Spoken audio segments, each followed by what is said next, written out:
రోజు శారీరక శ్రమ చేయడం వలన ఎముకలు గట్టిపడతాయని డాక్టర్ చల్లా భావతేజ పేర్కొన్నారు.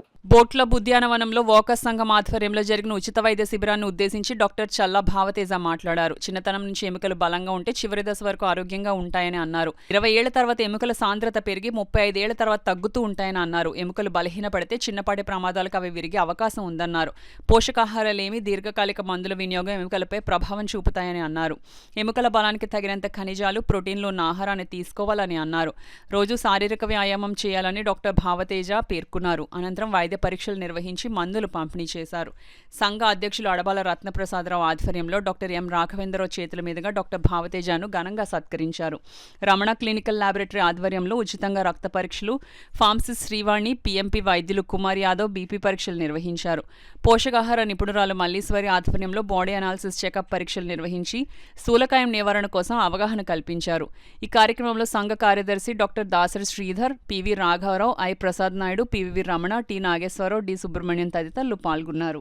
సంఘం సహకారంతో ఇక్కడ ఏర్పాటు చేసిన మెడికల్ క్యాంపు పెట్టామండి. ఇక్కడ మెయిన్గా ఆర్థోపెడిక్ ప్రాబ్లమ్స్ అంటే మోకాళ్ళ నొప్పి, నడుము నొప్పి, మెడ నొప్పి ఇవి మనం ఫోకస్ చేస్తున్నామండి. ఇక్కడ ఈ రోజున ఈ కాలంలో ఒబేసిటీ తర్వాత లైఫ్ స్టైల్ మాడిఫికేషన్స్ వీటి వల్ల ఏంటంటే మోకాళ్ళ నొప్పులు, నడుము నొప్పి చాలా తీవ్రంగా పెరిగిపోయినాయండి.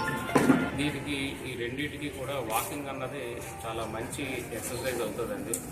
ఆర్థరైటిస్ అన్నది ఎర్లీ స్టేజెస్లో వాకింగ్ లిమిటెడ్గా చేస్తే, మోడరేట్గా చేస్తే అంటే మార్నింగ్ ఒక 20 నిమిషాలు, ఈవినింగ్ 20 నిమిషాల వరకు చేస్తే కొంచెం ఆ కార్టిలేజ్ అన్నది కొంచెం ఎన్హాన్స్ అవ్వడానికి కొంచెం ఛాన్స్ ఉంటుందండి.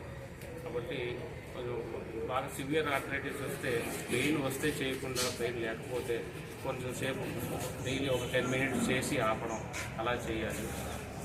ఓవర్ ద కౌంటర్ ట్యాబ్లెట్స్ వాడకుండా మీకు దగ్గరలో ఉన్న ఆర్థోపెడిక్ డాక్టర్ని కానీ, ఫిజియోథెరపీ కానీ ఒకసారి కన్సల్ట్ చేయడం మంచిదండి. తర్వాత నడుము నొప్పికి వచ్చేసి వంగి చేసే పనులు, బరువులు ఎత్తడం వంటివి చేస్తే కొంచెం ఎక్కువ అవుతూ ఉంటుంది. దానికి కూడా మోడరేట్ వాకింగ్ అన్నది చాలా మంచి ఎక్సర్సైజ్ అండి.